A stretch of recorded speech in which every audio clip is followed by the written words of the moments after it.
Hi, I'm Fazil&GregPallon, editorial page editor of the Vancouver Sun, and today I'm joined by Greg Pallon, who is the managing director of TRG financial group, which looks at all kinds of extended benefit plans for employees, from looking at dental care, health care, group pensions. Greg, you certainly come well recommended. Your clients think the world of you. Thank you. Let me plunder your brain here for a few minutes about what kind of future are we looking at in terms of employees having these kinds of benefits and employers being able to provide them in these tough economic times? Well, that is the big issue right now. Is it's not so much access or giving employees access to good benefits. Employers seem very willing still to maintain employee benefit plans of all types, but that sustainability factor is what many of our clients are concerned about. Costs continue to increase at an exponential rate against CPI, and it's hard for them to understand how you can have a higher level of inflation on something like medical care, for example, when the economy seems to be in a recessionary environment. But you are seeing today, I mean, the workforce is older than 10 years ago, obviously. We're not getting younger. And on top of that, we don't have mandatory retirement anymore. Mm-hmm. So clearly, the costs of, we are obviously going to need a few more massage therapy, a little more physiotherapy, certainly a little more vitamins, amongst other things, and doctor's visits. So clearly, these things are going to keep on going up. Is there any way to kind of reduce this cost in terms of sustainability, graduated premiums? How would this work? Well, if you're talking about healthcare in particular, there are things that we can do in terms of plan design to mitigate some of that inflationary trend. But there is so much advance now in biologic drugs, for example, where the therapy could cost $50,000 or $60,000, $70,000 a year. Right. And with pharmacare backing away from some of that coverage, the private plan is left holding the bag, as it were, and needing to step up and either cover it or compel pharmacare through a special authorization mechanism that they have to cover part of that medication. So biologics are certainly an element in that inflation, and the demographics, as you mentioned, is another significant factor.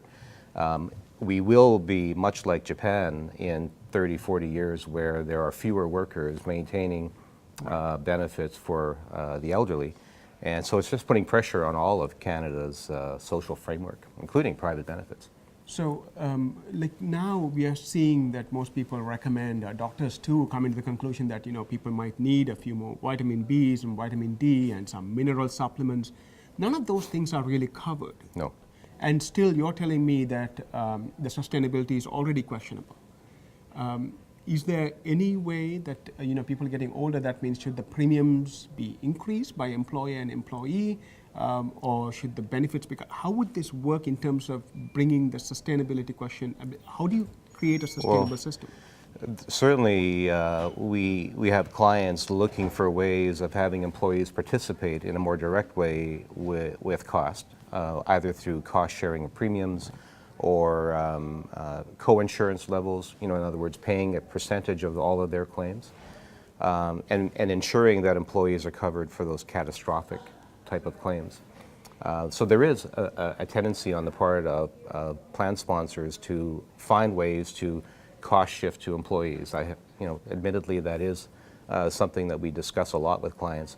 There's a reluctance to go there, but with provincial medical programs continually cost shifting to the private sector, eventually, in that continuum of people that are in the system, you're going to have to shift costs to employees to a greater degree.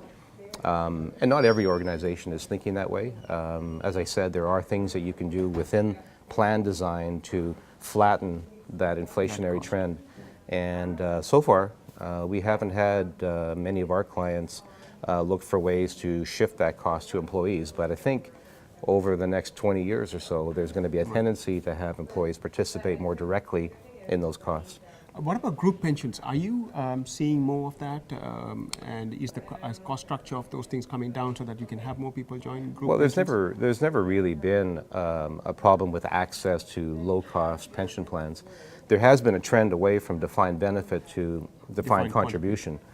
And those plans can be implemented and monitored and administered at a very low cost compared to some of the defined benefit arrangements in place. So you know, What's the future of defined benefit plans? It's going to go by the wayside? I think so. Yeah, that's might be just my opinion. No, I know it's not just my opinion, but I think you'll see fewer and fewer defined benefit plans, particularly relative to the financial crisis that we just had. A lot of those plans were exposed for being severely underfunded, and you know, you may not have the opportunity to have that benefit that was promised to you 30 years earlier anyway. So there is a trend towards capital accumulation plans of all types, including group RSPs. So in your final analysis, I mean, in terms of benefits, which we have got used to in the particularly, I mean, the private and public sector both, you're cautiously optimistic that we're going to retain some of this, even though the costs on both sides are going to increase? Yes, I think there will always be a place for privately funded health and pension plans. They may look a little different in 10, 20 years, but I think there will always be a need for that to supplement what the provincial plans will not provide.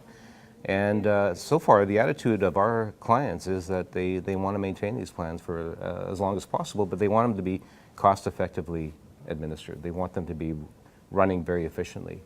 And that sometimes is hard to achieve in a short period of time. Do you think there'll be a saw-off between kind of the wage demands and trying to kind of spruce up the benefit side and then maintain the benefit side while keeping the wages flat? Is that some sort of saw-off which would happen in the future? No, there's always this balancing act. Certainly in collective bargaining, there's always this give and take with respect to compensation and benefits. We're starting to see benefits come to the table more often now. But there is going to be wage pressure as well, I think, in Canada in the next little while. Thank you, Greg. Thank you.